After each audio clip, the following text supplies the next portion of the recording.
अस्सलाम वालेकुम my YouTube family. आज मैं आपसे केक की रेसिपी शेयर करने वाली हूँ और ये ऐसा केक है कि ये क्रीमी केक भी है और इसके ऊपर कोई क्रीम हमने यूज़ नहीं करनी है। तो इसके लिए इंग्रेडिएंट नोट करते हैं। शुगर मैंने 200 ग्राम ली है पीसी हुई, यानी कि ख़ुद से पीस ली है। 200 ग्राम मैदा लिया है। हाफ कप ऑयल लेंगे, 1 टेबलस्पून बेकिंग पाउडर और चंद कतरे वनीला एसेंस के लेंगे और साथ में 3 एग्स लेंगे। और याद रहे कि सारी चीज़ें रूम टेम्परेचर पर होनी चाहिए। ये मैंने टेट्रा पैक लिया है, आप कोई से भी ब्रांड की क्रीम ले सकते हैं। ये एक हमने प्यारा सा क्लीन नीट बिल्कुल हमने एक बाउल ले लिया है। इसके अंदर मैंने सारे एग डाल दिए हैं, तीनों के तीनों। तो इसको हम एक खुश्क बीटर से, यानी कि अगर आपने धोया इसके ऊपर कोई भी पानी का कतरा नहीं होना चाहिए, बिल्कुल ड्राई चीज़ें ये दोनों होनी चाहिए। उसके साथ हम बीटिंग का काम स्टार्ट करेंगे और हमारा ये जो अंडों का बैटर है ना, ये बहुत अच्छे से बीट होगा। तो इसको स्लो स्पीड पे हमने बीट करना है, कोई भी हमने इसको तेज़ नहीं करना, बिल्कुल स्लो स्पीड पर हम बीट करेंगे तो हमारे अंडों का जो है ना बैटर वो फ्लफ़ी बनेगा। जब इस कंसिस्टेंसी में बैटर आ जाए तो इसके अंदर शुगर ऐड करनी है और बिल्कुल वैसे ही हम स्लो स्पीड पर ही इसको 1 मिनट के लिए बीट कर लेंगे। शुगर को भी अच्छे से इसको बीट करना है। तेज़ी से अगर हम इसकी जो है ना बीटर की स्पीड तेज़ करेंगे तो हमारा जो अंडों का बैटर है ना वो फट जाएगा, वो बिल्कुल भी ठीक से नहीं बनेगा। और फिर इसके अंदर मैंने हाफ कप ऑयल ऐड कर दिया है। फिर इसको 1 मिनट के लिए स्लो स्पीड पर बीट करेंगे। अच्छे से इसको बीट करना है, साइडों से भी क्लीन करते जाएं और इसको बीट करते जाएं। ये एक बहुत ही अच्छा और सॉफ्ट सा केक बनता है माशाल्लाह से। आप बनाएंगे ना तो आपको पता चलेगा कितना प्यारा ये केक बनता है। ये मैंने वनीला एसेंस भी डाल दिया इसके अंदर। आप वनीला एसेंस आपके पास नहीं है तो आपके पास अगर लीमू घर में पड़ा हुआ है तो उसको स्क्वीज़ करें और उसको छान कर इसके अंदर डाल दें। अब एक छन्नी ली है मैंने, इसको पहले भी मैदे को हमने छाना हुआ है। जितना भी ये मैदा जो है ना छना हुआ होगा ना तो आपका केक बहुत अच्छे से फूलेगा, फ्लफ़ी बनेगा। मैंने इसके अंदर बेकिंग पाउडर डाल दिया, इसको छान के बैटर को मैंने अलग रख दिया है। अब प्री हीटेड पे इस टाइम पे आके जब हम इनकी मिक्सिंग करने लगेंगे ना उस वक्त हम प्री हीट पे अपना जो है ना जो भी आपका ओवन है या आपका देगचा है जिसमें भी आप केक को बेक करना चाहते हैं उसको आप प्री हीट होने के लिए रख दें। ये अब मैंने अपना पैन रेडी करने लगी हूँ। ये सारे काम हमने केक की मिक्सिंग से पहले करने हैं, क्योंकि जब हम केक को मिक्स करके जो लिक्विड बैटर है उसके अंदर अगर मिक्स कर देते हैं तो फिर ये चीज़ें रेडी करने लगते हैं तो फिर हमारा जो बेकिंग पाउडर है ना वो पहले से एक्टिवेट होना शुरू हो जाता है और हमारा केक अच्छे से नहीं बनता। ये मैंने पैन को भी रेडी कर लिया। अगर आपके पास बटर पेपर नहीं है तो आप इसके अंदर ऑयल से ग्रीस करें और मैदा डस्ट करें और सारे पैन को बिल्कुल मैदे से ना कोट कर दें, तो वो भी आपका जो है ना केक के लिए पैन अच्छे से चल जाएगा। अब ये ड्राई इंग्रेडिएंट हम अंडे वाले बैटर के अंदर मिक्स करेंगे और थोड़ा थोड़ा डाल के बिल्कुल लाइट हाथों से बिल्कुल आहिस्ता आहिस्ता इसको हम बीट करेंगे। मैं इसको 3 बैचेस में करके डालूंगी मैदे को और बिल्कुल हल्के हाथों से इसको मिक्स करेंगे। ज़ोर ज़ोर से इसको मिक्स नहीं करना और ना ही यहाँ पे हमने बीटर यूज़ करना है। स्लोली हाथों से इसलिए बीट करेंगे कि ये जो इसका हमने एग का फोम बनाया है ना वो बिल्कुल भी बैठना नहीं चाहिए, ऐसे ही फोमी बैटर रहना चाहिए। और यहाँ पर मैं आपको एक और बात बताते चलूँ कि जितना भी मैंने ये सारा प्रोसेस किया है ये एक ही डायरेक्शन में किया है। इसको वापस से लेकर नहीं आया। जब हम बीटर भी चला रहे होते हैं तो एक ही डायरेक्शन रखते हैं, वो बार बार जो है ना इधर उधर नहीं उसको जो है ना बीट करते, बिल्कुल एक डायरेक्शन में बीट करते हैं।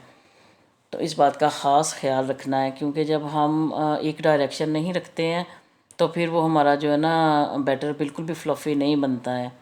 तो अब ये जो मेरा रिमेनिंग मैदा था वो भी मैंने इसके अंदर ऐड कर दिया और अभी थिक बैटर लग रहा है ना आपको। इस पॉइंट पे आकर हम ये क्रीम यूज़ करेंगे।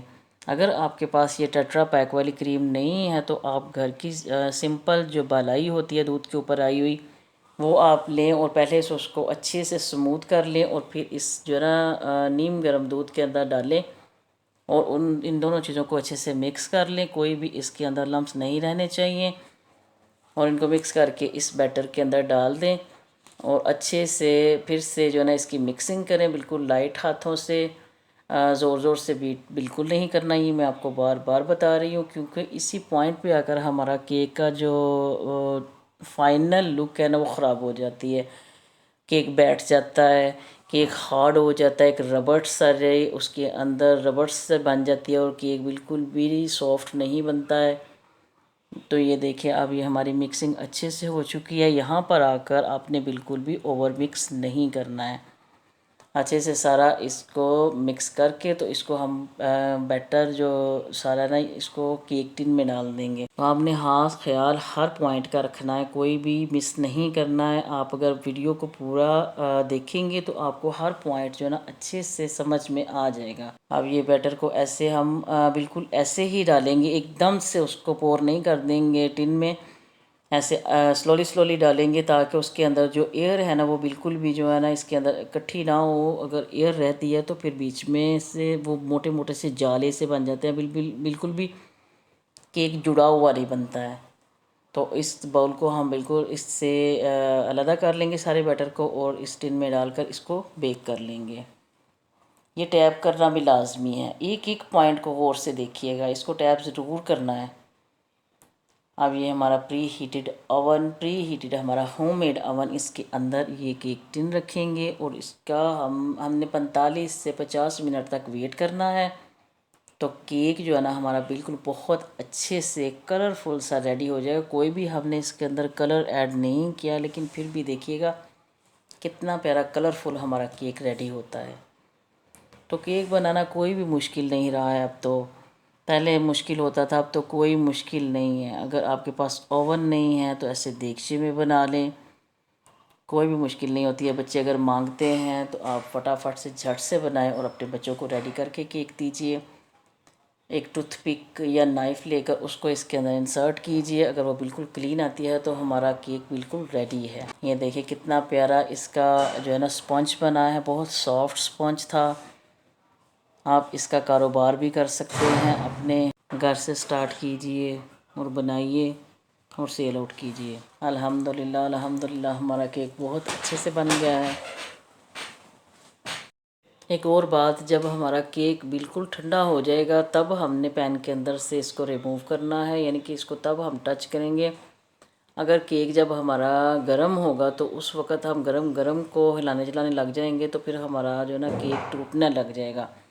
तो इस बात का ख़ास ख्याल रखना है कि जब केक ठंडा हो जाएगा तब हमने पैन के अंदर से इसको रिमूव करना है।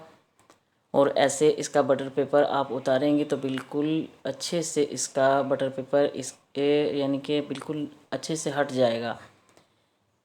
ये देखिए माशाल्लाह से कितना प्यारा अच्छा बेक हुआ है, जैसे हमने एक कमर्शियल ओवन में इसको बेक किया है। कोई ओवन की इतनी ज़रूरत नहीं है। अगर आप घर में अपने घर के वालों के लिए बनाना है, घर वालों के लिए, तो आप देगचा यूज़ कर सकते हैं। और देगचा ऐसा यूज़ करना चाहिए जिसका पैंदा यानी कि भारी पैंदे वाले देगचे में आप इसको बेक करें। बारीक पैंदे वाले देगचे में इसको कभी बेक मत करें, उससे ये आपका केक जो नीचे से है ना वो जल जाएगा। तो ये देखिए अब मैं आपको काट के दिखाती हूँ। माशाल्लाह से इतना नरम, इतना सॉफ्ट था और इतना क्रीमी केक बना था। और क्रीमी केक का जो बीच में टेक्सचर आया वो उस क्रीम की वजह से आया है। ये देखिए बिल्कुल भी मैं ऐसे इसको पुश करती हूँ वो फिर से अपनी पोजीशन में आ जाता है। आपका भी केक बिल्कुल ऐसे ही बनेगा। आप मेरी रेसिपीज़ ट्राई किया करें और मुझे अपनी दुआओं में याद रखा करें। अब मैं आपसे अगली वीडियो के लिए इजाज़त चाहती हूँ। अल्लाह हाफिज़।